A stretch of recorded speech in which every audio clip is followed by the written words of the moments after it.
Oke, yang Sugeno ini mirip dengan Fuzzy Inference System Tsukamoto ya. Nah, cuma bedanya di bagian ujungnya, outputnya itu bukan berupa himpunan Fuzzy. Jadi melainkan suatu konstanta ataupun persamaan linear. Jadi model ini hampir mirip dengan Mamdani sama Tsukamoto ya, cuma bedanya di ujung ya. Metode ini dikenalkan oleh Takagi Sugeno Kang ya pada tahun 85 ya. Nah, ini modelnya dibagi atas dua model, ada yang Sugeno ordinal ya. Model Sugeno ordinal itu yang kayak gini, jadi K-nya itu adalah suatu konstanta. Kemudian modelnya ya dalam bentuk persamaan ya. Jadi ujungnya aja yang diganti dengan persamaan.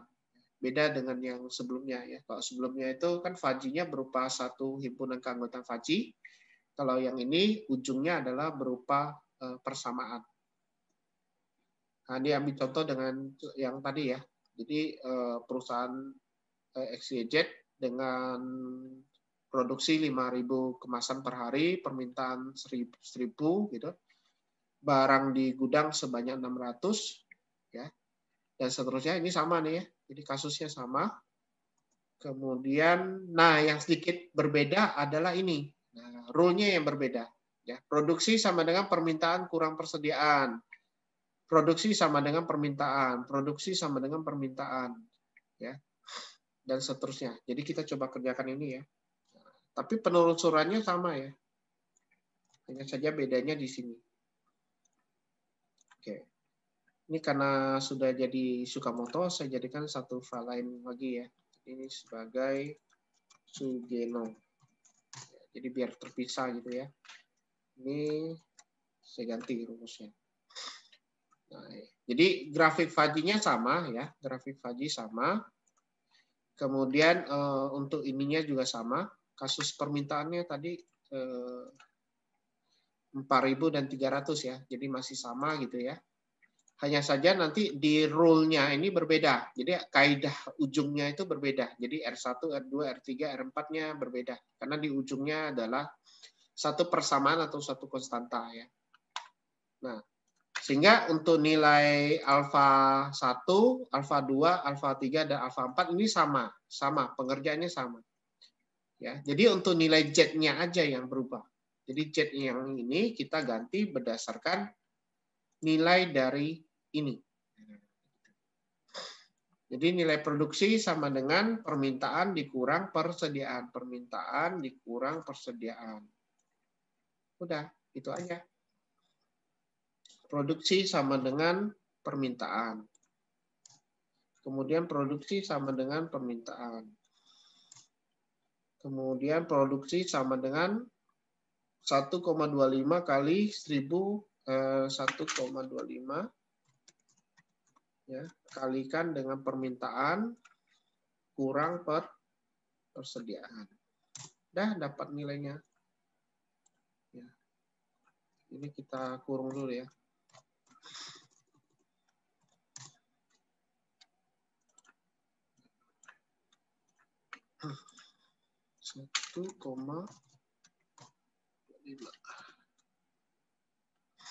Itu E2 jadi F2 Pak, salah Pak.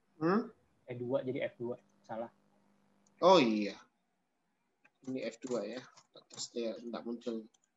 Oke, jadi kita sudah dapat nih nilai alfa, Z-nya juga sama. Nah, inferensinya juga sama ya. Jadi caranya juga sama kayak tadi ya.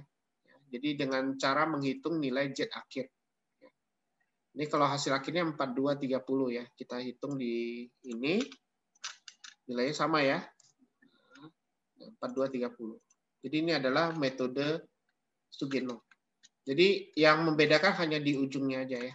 Jadi Anda bisa lihat di kaidah produksi di ujungnya. Oke, itu untuk yang Sugeno ya.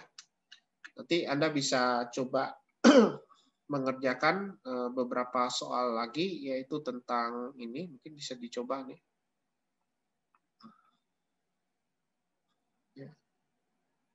Kemudian ada kasus tentang ini, order juga. Ini ada beberapa soal bisa dilatihankan ya. Jadi nanti latihan kalian ini ya. Yang ini ya. Kasusnya sama, cuma bedanya di sini. Pembukanya, Pak? Ya, silakan. Tadi kalau kita dapat rule-nya itu dari mana Pak ya kalau misalnya dalam perhitungan hasil? Ini bisa, kalau misalnya Anda untuk riset, ya ini bisa kita lihat dari hasil interview, dari observasi kita. Ya. Jadi ini sebenarnya dari pakar ini, bukan kita yang tentukan. Nah, dari pakar ini sebenarnya. Ya. Jadi bisanya dari kalau kita melakukan survei atau riset gitu ya, kita bisa perhatikan dari hasil observasi atau bisa langsung kita tanyakan langsung dengan sang pakar. Nah, biasanya kan mereka sudah punya pengalaman nih, oh produksi barang kayak gini, kalau permintaan sekian, maka kira-kira itu nanti permintaannya sekian gitu. Berarti rule itu sekian. Ya. Berarti rule dibuat dengan sudut pandang pakar. Itu, Pak. Pakar, Pak. Iya. Nggak pasti gitu Pak ya, nggak ada. Iya, memang nggak pasti. Namanya juga Faji kan. Iya Pak. Oke. Ya, oke ya.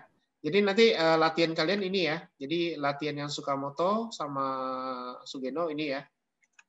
Saya sih berharap kalau bisanya Anda bikin ini ya, selain pakai Excel, kalau bisa langsung diterjemahkan ke program ya. Karena ini bisa jadi suatu paper ya, kalau misalnya Anda kerjakan. Oke, silakan kalau ada yang mau bertanya.